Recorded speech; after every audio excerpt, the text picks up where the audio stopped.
Okay. Hello, guys. This is the second chapter of our story, Reinado de la República. Now, this will go more into characterization for Princess Leonor, and will be also introduced to some new characters, such as the servant girl, well, whose name is Lacy. I totally did not steal that from the Heroes of Olympus series. Okay, I kind of did. Just as I stole the name Amy Foster. Don't worry, I'm sure I won't get copyrighted by the authors, for I made them their own characters. Okay. Anyway, let's get to Chapter 2, A New Home. Needless to say, Leonor's arrival in America didn't go quite as planned. Immediately upon reaching Manhattan Airport, she was arrested and detained on the Manhattan police station before an old man about 50 or 62 years old arranged a $50 apparent bail. Leonor was initially skeptical of coming with the man, but realized she had no choice. This was a strange place, and she would have to get used to living here. The old man introduced himself as Uncle Ferdinand, the so-called billionaire of billionaires, a description that made Leonor laugh despite her uncertain situation. As Uncle Ferdinand led her to his car and let her sit in front with him, she told him her name, and Uncle Ferdinand was surprised, having learned on the news of her apparent death. Leonor assured him that she was not a ghost. He knew that, of course, but Leonor ended up going into details despite her not wanting to relive the ordeal. Uncle Ferdinand was understanding. "Aw, I'm sorry to hear that, darling." "She was brave," Leonor told him with tears in her eyes.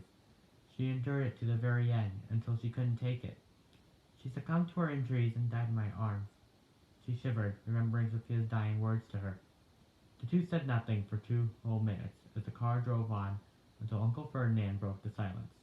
"You know, the whole point of this was sort of like an adoption. My nephew Jim would love to have you as a sister, I'm sure." Leonor wasn't so sure. She had already been through a lot, but Uncle Ferdinand's kind words gave her a sense of comfort.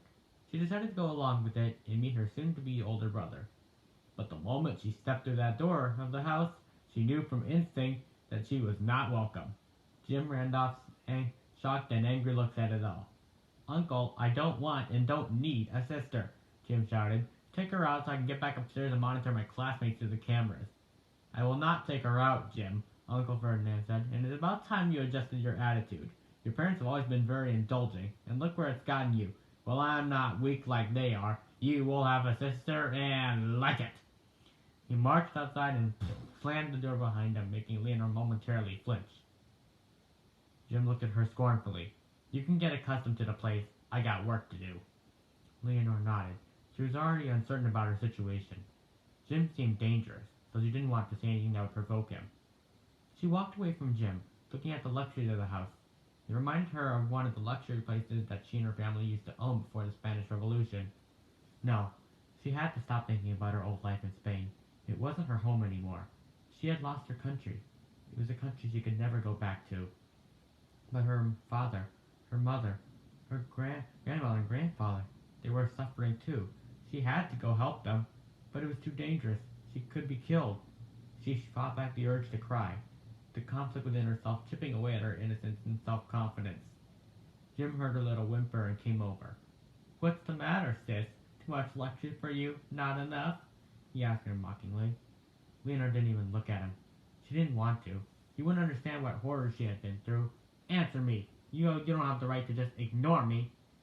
Leonor ended up looking at him then backed up a few steps as he cornered her near the kitchen sink. Just then the door burst open. Jim was immediately on alert. My parents don't get back from work until 7:30 p.m. Must be my cleaning slave." While he was distracted, Leonor snuck away from him, trying to stop herself from trembling all over from fear. At the door was a 12-year-old girl with a gray shirt and blue jeans coming inside the house.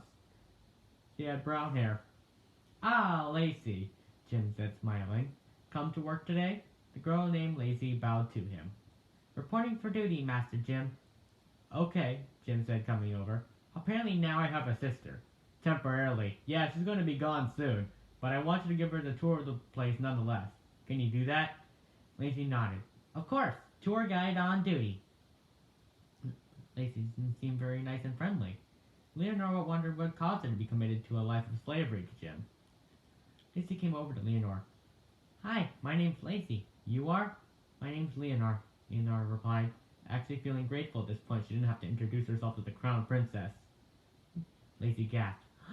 No way! You're the lost princess! Dad said that he read a recent news article in which the new Spanish government gave a speech saying you died. You're alive? Leonor nodded. Yes, Lacy, I'm alive, but I'm not going back. I can't. I lost everything, and Spain's not my home anymore. Lacy looked surprised.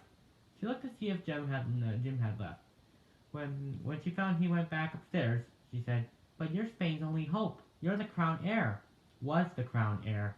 Leonor corrected her. That title is irrelevant anyway, Lacy. I'm not going back to take on the Republic. Spain holds too many bad memories now. My sister died. Days and weeks of torture in that rehabilitation center. I have nothing left to fight for.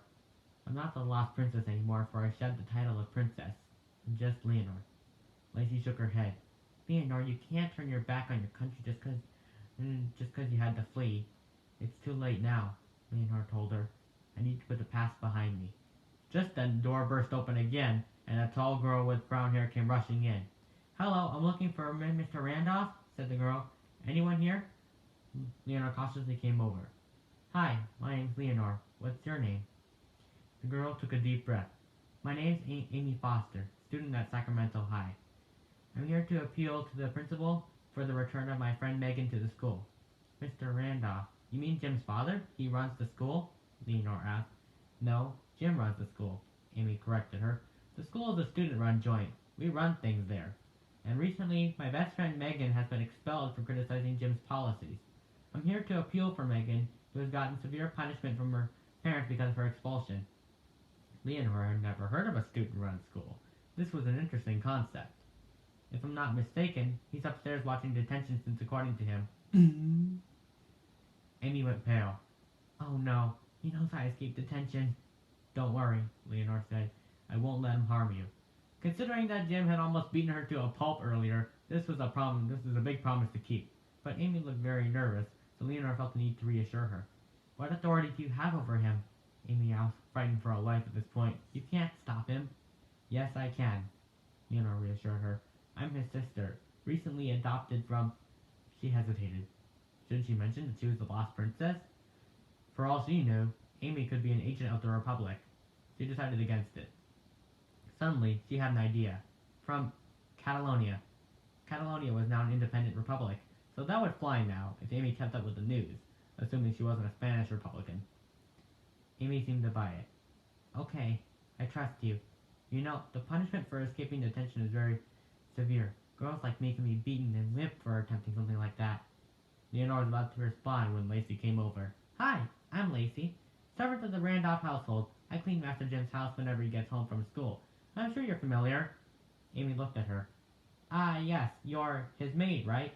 Jim talks about you and... Amy! Came a booming voice from upstairs. Jim's voice. Amy cowered as Jim came down the stairs. What'd I tell you about escaping detention? Well, you're screwed, remarked Lacy. Lacy, you're supposed to be doing your job. Why aren't you giving Leonor the tour of the house? Jim demanded. Lacy shrugged. Other priorities came about. Oh, that's it! Jim yelled, coming over to Lacy, hands balled into fists. You don't get to talk back to me, slave! Oh my god, Amy said, eyes wide in alarm. Jim, stop! Don't hurt her! It's me you want, not her! Jim stopped, facing Amy. Very well then. Amy, give me one good reason why I shouldn't whip you for escaping detention. I've come with an appeal slip on behalf of my friend Megan, Amy said, her voice noticeably shaking. Jim paused. Then he smiled. Very well then, hand it to me. Amy fished the slip out of her pocket and handed it to Jim. Leonor was posed to intervene should Jim attempt to whip Amy.